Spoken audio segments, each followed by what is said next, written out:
Do you have a dress code at work? How about at school? Does it seem necessary or is it just uselessly constraining? This can be a contentious subject, especially when it comes to professional sports. So much of the game is already highly uniform, with players looking exactly the same. And when this sameness doesn't go far enough, the powers that be will impose even more rules on the player's appearance. So today, we're going to see a few of the clothing items that are banned in the NBA. Remember, if at any point during this video you want your voice to be heard, give us a yell in the comments. And while you're at it, hit the bell so you'll be the first in line when we roll out new fantastic videos. Boots. In 2005, when NBA Commissioner David Stern went on a bit of a dress code rampage, controlling not only what was worn on the court, but also on the sidelines and entering the building for games, many black players like Allen Iverson thought this was a direct attack aimed at them for their sense of style that often included baggy clothing, gold chains, etc.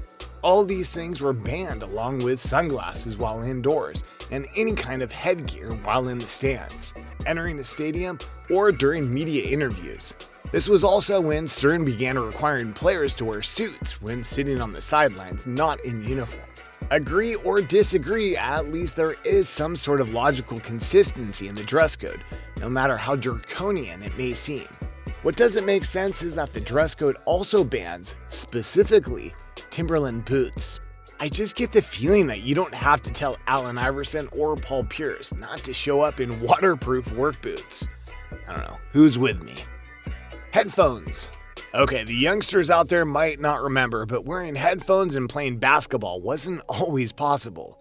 Before MP3 players showed up, headphones were attached to large CD and tape players that weren't very portable and would skip if you didn't hold them still. The age of the iPod changed all that, which posed a new problem for the NBA. Many players began wearing headphones during warm-ups. That totally makes sense because a player's personal playlist would certainly help him focus in on the evening's work.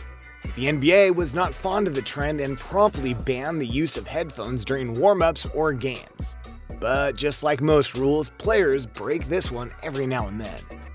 Mask of Doom. The black mask is typically associated with LeBron, probably because he's the last one to wear it. But the freaky-looking black mask was first made popular by Kobe Bryant. Many players have gone through periods of requiring a face mask, usually due to a broken nose or something like that. The vast majority of the time, it's a clear, hard plastic material that is worn by these players. But after Kobe wore an opaque black one, other players like Kyrie Irving started wearing what I like to call the Mask of Doom. After LeBron suited up in the mask, it was banned by the NBA almost instantly. Personally, I'm glad they outlawed the black mask. The sight of LeBron in the Mask of Doom is just too terrifying.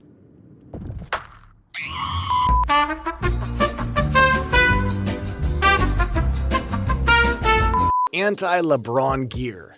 When LeBron left Cleveland for the sunny beaches and shiny trophies of Miami, his hometown fans were understandably not pleased. So when LeBron's first game in Cleveland wearing a visitor jersey finally came about, there were real concerns about how he would be received in the stadium.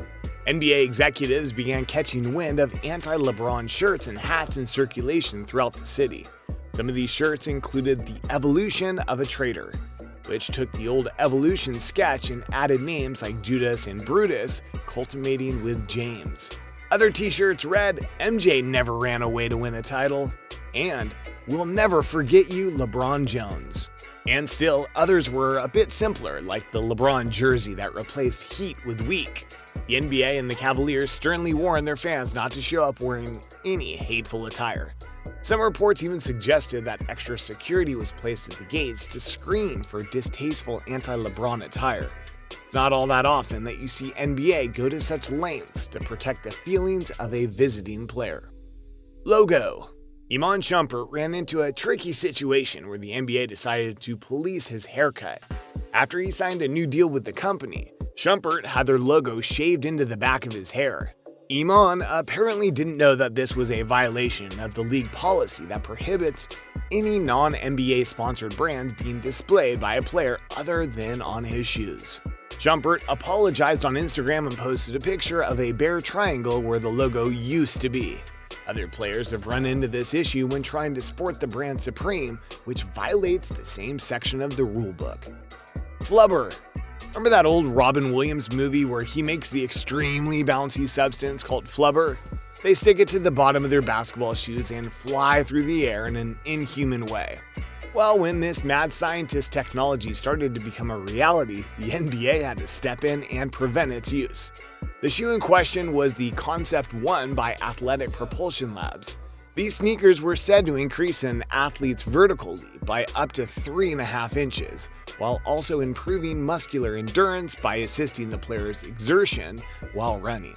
It claims to accomplish this by creating a spring-like action from the material on the bottom of the foot rather than focusing on shock absorption like most basketball shoes. Whether the Athletic Propulsion Lab shoes actually increase performance or not is up to debate, but the NBA is justified in not wishing to introduce equipment that increases a player's performance and might give a team an unfair advantage. This is in the same vein as Major League Baseball banning corked bats and doctored balls. Once you go down that road, everybody has to do it to stay competitive, and the integrity of the game is compromised. But the idea that a shoe can make you jump higher is a little boy's dream come true. Maybe I too will someday throw down a dunk. Well, that sure was interesting. Do you agree or disagree with these banned clothing items?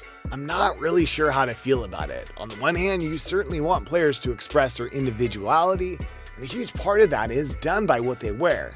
Makes the game far more exciting when players can be themselves. But on the other hand, you can't really just let anybody do anything, no holds barred.